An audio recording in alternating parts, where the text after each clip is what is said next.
बिस्मिल्लाहिर्रहमानिर्रहीम, अस्सलाम वालेकुम। मैं फैज़ान रिजवी और आप मेरे यूट्यूब चैनल और फेसबुक पे देख रहे हैं। आज 1 अगस्त 2022 है, दिन है जी मंडे, पीर का 158वां रोज़ था आज रूस और यूक्रेन के दरमियान जारी जंग का। सबसे पहले तो ये वीडियो देखिए।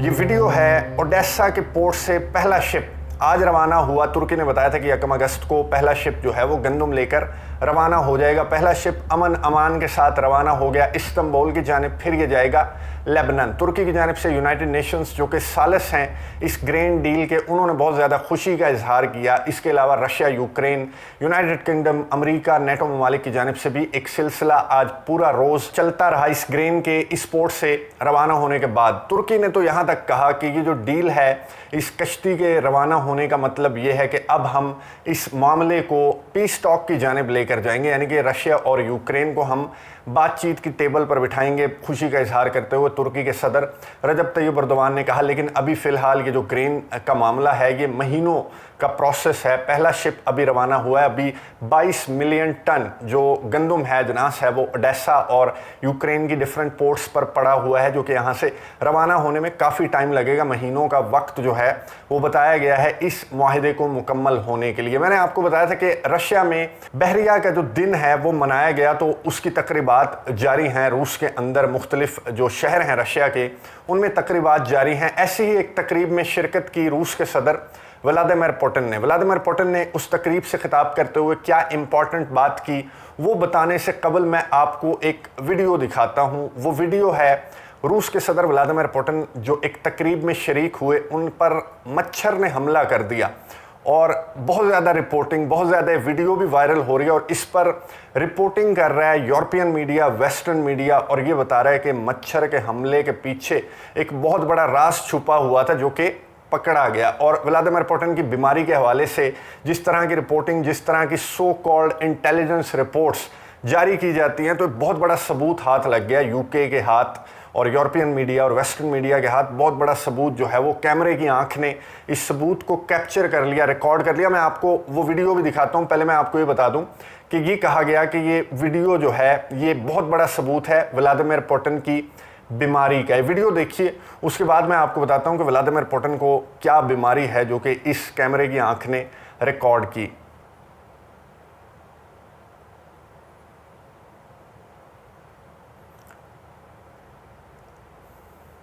वीडियो आपने देखी, ये बहुत बड़ा सबूत जो है वो मिल गया रूस के सदर व्लादिमीर पुतिन की बीमारी का। अब इस वीडियो में ये दिखाया गया कि रूस के सदर व्लादिमीर पुतिन को, अब मुझे हंसी आ रही है एक्सप्लेन करते हुए भी, लेकिन क्योंकि बहुत ज़्यादा वायरल हो रही है और इस पर रिपोर्टिंग बहुत ज़्यादा हो रही है, तो एक्सप्लेन करना पड़ेगा कि रूस के सदर व्लादिमीर पुतिन को यहाँ पर मच्छर ने हमला किया, काटा नहीं, हमला किया। तो रूस के सदर व्लादिमीर पुतिन ने जो है वो इस हाथ से, अपने लेफ्ट हैंड से उस मच्छर को उड़ाने की कोशिश की या मारने की कोशिश की, और मुतअद्दिद क्लिप्स दिखाए गए कि रूस के सदर जो है उस मच्छर को उड़ाने की या मारने की कोशिश कर रहे हैं। तो रिपोर्टिंग और क्या इन्वेस्टिगेट किया यूरोपियन मीडिया और वेस्टर्न मीडिया ने, उन्होंने कहा ये राइट हैंड क्यों नहीं इस्तेमाल कर रहे, बहुत बड़ी बीमारी है इन्हें, कि इन्होंने, मच्छर ने जब इन पर हमला किया तो इन्होंने राइट हैंड क्यों नहीं इस्तेमाल किया, क्या कैंसर छुपा हुआ है, कोई फ्रैक्चर तो नहीं है इनके हाथ को। और ये हम पहले भी बता रहे थे, यूके ने कहा कि हम पहले भी बता रहे थे कि रूस के सदर को बहुत बड़ी बीमारी है। और ये सबूत जो है, ये इतना बड़ा सबूत है जिसने साबित कर दिया कि हमारी इंटेलिजेंस, हमारी जो रिपोर्ट्स हैं रूस के सदर की बीमारी से मुतल्लिक, वो बिल्कुल दुरुस्त हैं। और इस मच्छर को लेकर इंटरनेशनल मीडिया पर बहुत ज़्यादा, यूरोपियन मीडिया और वेस्टर्न मीडिया पर बहुत ज़्यादा बहस चलती रही कि ये सबूत काफ़ी है व्लादिमीर पुतिन की बीमारी को साबित करने का, या फिर और सबूत आपको दिखाएं। खैर, बहरिया की तकरीब से खिताब करते हुए रूस के सदर व्लादिमीर पुतिन ने बहुत इंपॉर्टेंट बात की। उन्होंने कहा, एक बार फिर से, ये पहली मर्तबा नहीं है जब से जंग या ऑपरेशन स्टार्ट हुआ, रूस के सदर व्लादिमीर पुतिन मुतअद्दिद बार जो न्यूक्लियर जंग है, जोहरी जंग है, न्यूक्लियर हथियार इस्तेमाल करने की वार्निंग दे चुके हैं। बहरिया की तकरीब से खिताब करते हुए ऐसी ही एक वार्निंग रूस के सदर व्लादिमीर पुतिन ने दोबारा से दी कि ये तनाज़ा, इसमें अगर ज़्यादा इसने शिद्दत इख्तियार की तो हम न्यूक्लियर वेपन इस्तेमाल करने से बिल्कुल भी नहीं हिचकिचाएंगे। पहले भी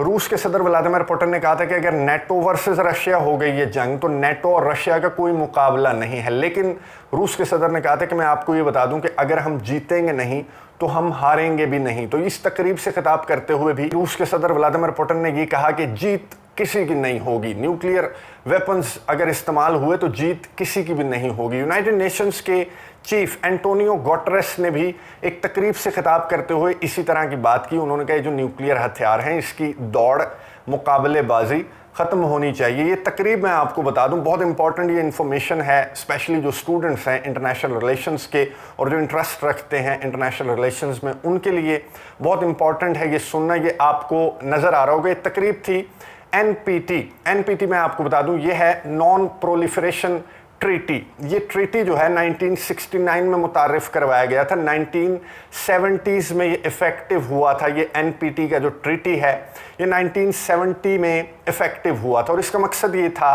कि इसी तरह की जो मुकाबलेबाजी है न्यूक्लियर वेपन्स की ममालिक के दरमियान, उस मुकाबलेबाजी को रोकना है और जो न्यूक्लियर एनर्जी है उसका पॉजिटिव इस्तेमाल करना है, कंस्ट्रक्टिव इस्तेमाल करना है, बिजली वगैरह बनानी है और डिस्ट्रक्टिव इस्तेमाल नहीं करना। अब ये आपको एक चार्ट नज़र आ रहा होगा, बहुत इंपॉर्टेंट है ये चार्ट। इसमें आपको ममालिक नज़र आ रहे होंगे, ये 9 ममालिक हैं जो कि न्यूक्लियर वेपन, न्यूक्लियर हथियार, न्यूक्लियर पावर रखते हैं। इन ममालिक में एक तो 5 परमानेंट मेंबर हैं, अमेरिका, बरतानिया, चाइना, फ्रांस, रशिया। उसके अलावा 4 ममालिक और हैं, इंडिया, पाकिस्तान, इजराइल और नॉर्थ कोरिया।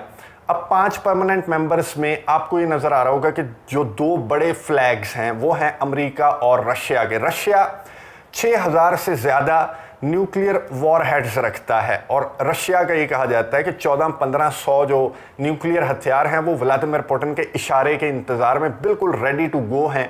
वो व्लादिमीर पुतिन इशारा करेंगे कि चला दो तो वो चला दिए जाएंगे। 14-1500 एक बहुत बड़ी तादाद है। इस चार्ट में आपको नज़र आ रहा होगा कि पाकिस्तान और इंडिया के पास 150 से 200 के दरमियान न्यूक्लियर वॉरहेड्स हैं, इजराइल के पास 90 हैं और रूस के पास 6000 से ज़्यादा हैं, अमेरिका के पास 5000 से ज़्यादा हैं और पूरी दुनिया के जो 90% वॉरहेड्स हैं वो इन दोनों ममालिक के पास हैं। उसकी वजह क्या थी? उसकी वजह थी ये दौड़ में, मुकाबले में पड़ गए एक दूसरे के। और एनपीटी का मैं आपको बता दूं कि Pakistan, Bharat, Israel, north Korea, ये जो एक तो 5 परमानेंट मेंबर्स हैं ना, मैं उनकी बात कर रहा हूँ। जो 4 दीगर ममालिक हैं जिनके पास न्यूक्लियर वेपन हैं, उन्होंने कभी ये जो एनपीटी का ट्रीटी है उसके सिग्नेटरी नहीं रहे। नॉर्थ कोरिया ने सिग्नेचर किए थे इस ट्रीटी पर, लेकिन फिर नॉर्थ कोरिया इस ट्रीटी से बाहर निकल गया था और फिर ये न्यूक्लियर हथियार जो हैं वो बनाते हैं ये ममालिक। इनमें सबसे ज़्यादा ज़ाहिर है जो आपको नज़र आ रहा है अमेरिका और रशिया की मुकाबलेबाजी है। तो यूनाइटेड नेशंस के चीफ ने कहा कि मुकाबलेबाजी बंद होनी चाहिए। अमेरिका ने इसी तकरीब, एनपीटी की सालाना तकरीब, सालाना तो नहीं थी, ये 2020 में गालिबन हुई थी, फिर कोरोना वायरस के बाद अब ये 2022 में हो रही है। तो इस तकरीब से अमेरिका ने खिताब करते हुए एक बहुत बड़ी ऑफ़र की रशिया को।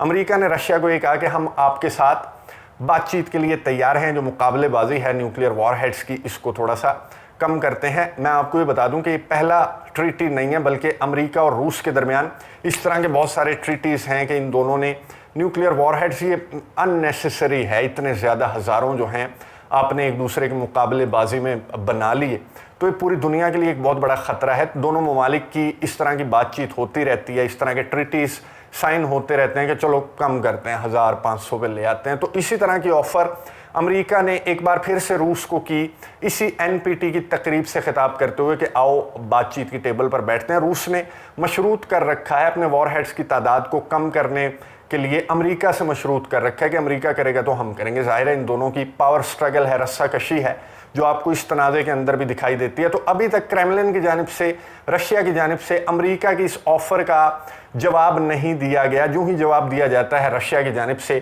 कि क्या वो न्यूक्लियर वॉरहेड्स, न्यूक्लियर जो हथियार हैं उनकी मुकाबलेबाजी को कम करने के लिए बातचीत की टेबल पर बैठेगा, कोई कंस्ट्रक्टिव गुफ्तगू होगी इस डिस्ट्रक्टिव मटीरियल को, इस मुकाबलेबाजी को कम करने के लिए। जो ही क्रेमलिन का रद्द-ए-अमल सामने आता है तो वो भी आपके साथ शेयर करूंगा। जंग का मैं आपको बता दूं, ऑपरेशन का 158वें रोज़ eastern Ukraine, southern Ukraine, Russia ने ये क्लेम किया कि हमने यूक्रेन का बहुत ज़्यादा नुकसान किया, स्पेशली जो असलहे, गोले बारूद के अंबार हैं उन्हें हमने निशाना बनाया। जो भी गुज़िश्ता 2 रोज़ हमले होते रहे वो हमने जो असलहे, गोले बारूद के तोहफे, तहाइफ प्रोवाइड किए जा रहे हैं यूक्रेन को, उनको हमने निशाना बनाया। और high mobility artillery rocket system का भी बताया रशिया ने कि यूक्रेन का एक और हमने जो ही मार्स या हाई मार्स आप कह लें वो तबाह कर दिया। इसी स्टेटमेंट के तकरीबन चंद घंटों के बाद यूक्रेन की जानिब से एक स्टेटमेंट सामने आई कि अमेरिका ने यूक्रेन को मजीद 4 high mobility artillery rocket system provide कर दिए, जिनका ऐलान अमेरिका ने 1-2 हफ्ते कबल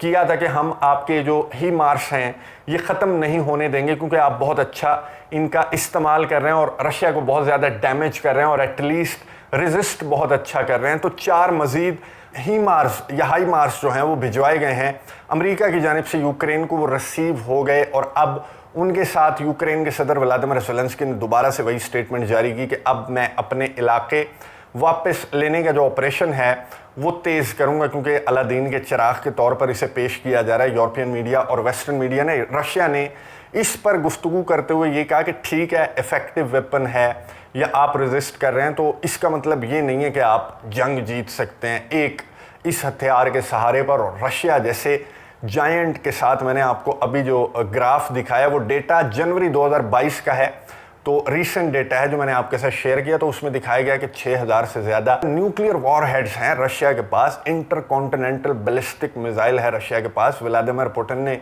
आज ही कहा बहरिया की तकरीब से खिताब करते हुए कि चला दिए तो फिर नेटो से मुकाबला कर सकता है रशिया अकेला।